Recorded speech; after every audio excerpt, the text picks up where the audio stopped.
Issei Sagawa was born on April 26, 1949, in Kobe, Japan. Kobe, a bustling port city, was known for its vibrant culture and scenic beauty, providing a picturesque backdrop for Sagawa's early years. His family was wealthy, allowing him a privileged upbringing. They lived in a luxurious home surrounded by all the comforts and amenities that money could buy. This affluence, however, could not shield him from the struggles he faced. Despite this, he was a small, frail child, often sick and weak. His physical condition made it difficult for him to participate in activities that other children enjoyed. This physical frailty led to feelings of inadequacy. He often felt left out and different from his peers, which only deepened his sense of isolation. Sagawa developed disturbing fantasies at a young age. These thoughts were not just fleeting, they were persistent and grew more intense as he got older. As a child, he became fascinated with Western women. This fascination was unusual for a boy growing up in Japan during that time, and it set him apart even more. This fascination had a dark side. It wasn't just admiration, it was an obsession that would take a sinister turn. His fantasies grew more violent and cannibalistic over time. These dark thoughts were not just a phase, they were a significant part of his inner world.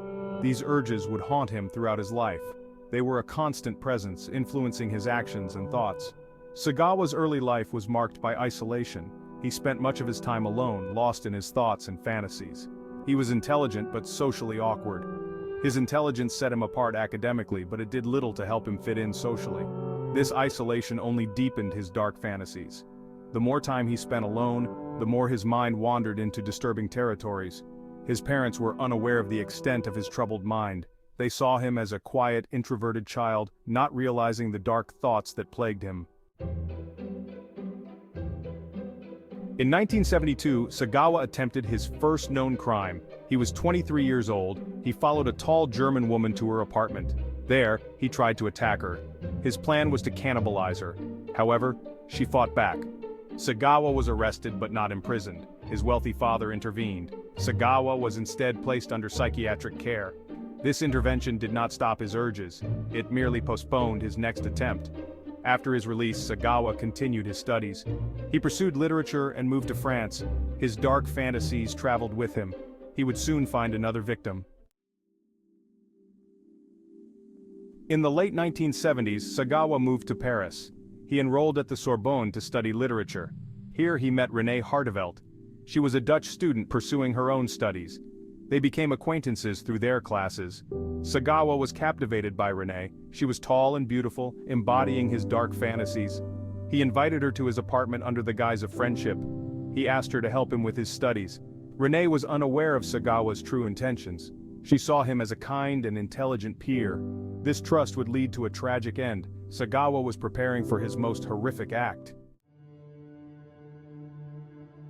On June 11, 1981, Sagawa executed his plan. He invited Renée Hartevelt, a Dutch student, to his apartment for dinner under the pretense of working on a school assignment together. She agreed, not suspecting any danger, as she had no reason to doubt his intentions. Once there, Sagawa shot her in the neck with a rifle he had prepared earlier. The gunshot killed her instantly, leaving no chance for her to cry for help or defend herself. Sagawa then fulfilled his dark fantasies, which he had harbored for many years. Over the next 2 days, he cannibalized parts of her body, meticulously preparing and consuming the flesh. He described the act in his journal as a realization of his lifelong desires, detailing each gruesome step. Sagawa took photographs of the process, capturing the horrific scene for his own twisted satisfaction. After 2 days, he decided to dispose of her remains, fearing the discovery of his crime. He packed her dismembered body parts into 2 large suitcases, planning to discard them in a remote location. Sagawa was caught while trying to dump the suitcases in a park, his suspicious behavior drawing attention. The police arrested him on the spot, ending his horrific spree and bringing him to justice for the brutal murder of Renée Hartevelt. Section 5. The Arrest and Initial Shock. The arrest shocked the world. Sagawa confessed immediately.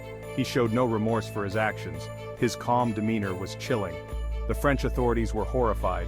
Sagawa's case attracted massive media attention. People were fascinated and repulsed. His detailed confessions were published widely. This only added to the public's morbid curiosity. Sagawa was held in a French prison. His wealthy family hired top lawyers. They argued that he was mentally unfit to stand trial. This would become a crucial point in the case. Section 6. The Trial and Mental Health Evaluations. Sagawa underwent extensive psychological evaluations. Experts concluded that he was insane. He was deemed unfit to stand trial. This decision caused outrage among the public. Many felt justice was not being served. The court ordered Sagawa to be held in a mental institution. His stay in the French facility was brief. The authorities decided to deport him to Japan. They believed he would continue to receive treatment there. Sagawa's deportation marked a new chapter. The case in France was effectively closed. However, his story was far from over. Japan would soon make a controversial decision. Section 7. Deportation to Japan and subsequent release. Upon arriving in Japan, Sagawa was placed in a mental institution. His family continued to support him. Japanese authorities conducted their own evaluations. Their findings were shocking. Japanese doctors declared Sagawa sane. They concluded he had a personality disorder but was not insane. This diagnosis allowed for his release. In 1986, Sagawa walked free. The public was outraged. How could a confessed cannibal be released? Questions about the legal system arose. Sagawa's freedom was a blemish on international justice. Yet, he remained unfazed. Section 8. Rising to celebrity status post-release. Sagawa did not shy away from the spotlight. He capitalized on his infamy. He wrote books detailing his crime. He appeared on talk shows and documentaries. His notoriety grew in Japan. People were both fascinated and disgusted. Sagawa became a morbid celebrity. He even tried his hand at art and food critique. His past crimes seemed to fuel his new career. This celebrity status was controversial. Many felt it was a mockery of justice. Sagawa's victims were forgotten in the media frenzy, yet his fame only seemed to grow. Section 9. The public's reaction to Sagawa's freedom. The public reaction was mixed. Some were horrified that he was free. Others were morbidly curious. His interviews and appearances were widely watched. People wanted to understand his mind. Victims' advocates condemned the media's role. They argued that Sagawa should not be given a platform. His fame was seen as a reward for his crimes. The debate over media ethics raged on. Sagawa continued to live openly. He showed little remorse for his actions. This lack of contrition only fueled public anger, yet he remained a fixture in popular culture. Section 10. The broader implications of Sagawa's case. Sagawa's case had far-reaching implications.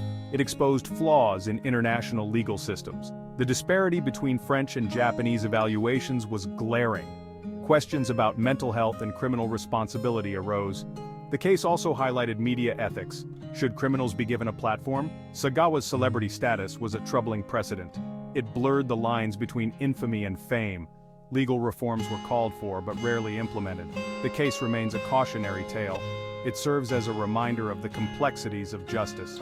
Sagawa's freedom is a controversial chapter in legal history. Section 11. Conclusion. Unanswered questions and lasting impact.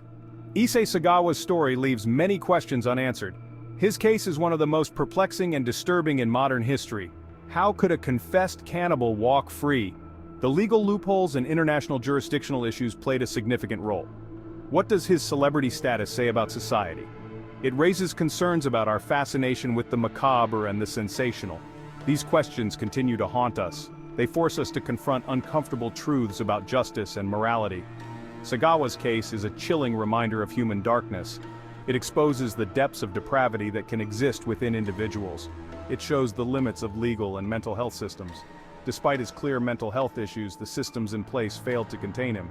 His life post-release is a testament to media's power. The media's role in shaping public perception cannot be underestimated. It can turn criminals into celebrities.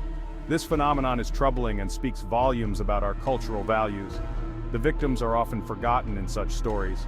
The focus shifts from the tragedy to the perpetrator's notoriety. Renée Hardevelt's tragic end is overshadowed by Sagawa's infamy.